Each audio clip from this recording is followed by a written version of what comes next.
Set in ancient Sicily, the legendary bond between Damon and Pythias stands as the ultimate testament to loyalty. In an era ruled by a heartless tyrant, their unwavering devotion was put to the most perilous test. This is the story of two friends whose names became synonymous with true friendship, proving that even the shadow of death cannot extinguish the light of a selfless promise. Long ago, there lived on the island of Sicily two young men named Damon and Pythias. They were known far and wide for the strong friendship each had for the other.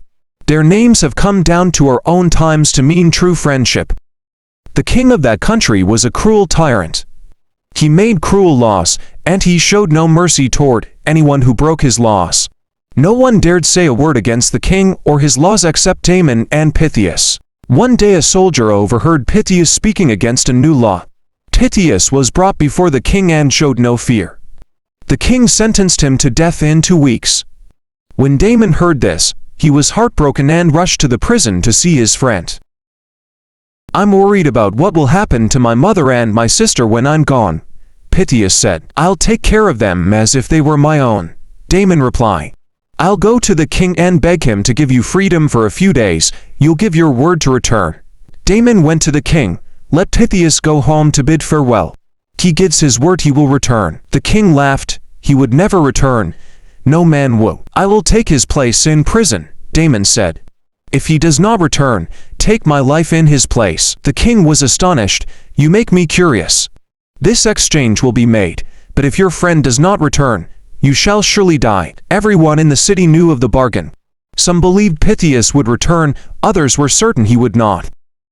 Pythias arranged his affairs and said farewell to his mother and sister. He began his return journey in plenty of time. But bad luck struck him on the very first day. Robbers attacked him, took his money, and tied him to a tree.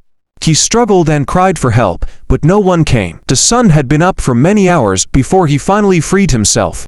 Weak and dizzy from hunger and thirst, he set off again. Day and night he traveled without stopping. On the last day, half an hour before noon, Damon was taken to the public square. The king mocked him. "Where is your good friend now?" The shadow was almost at the noon mark. Then a roar came from the crowd. "Look, it's Pythias." Pythias rushed in. "Thank the gods I'm not too late." The king was moved. "Never have I seen such faith and friendship.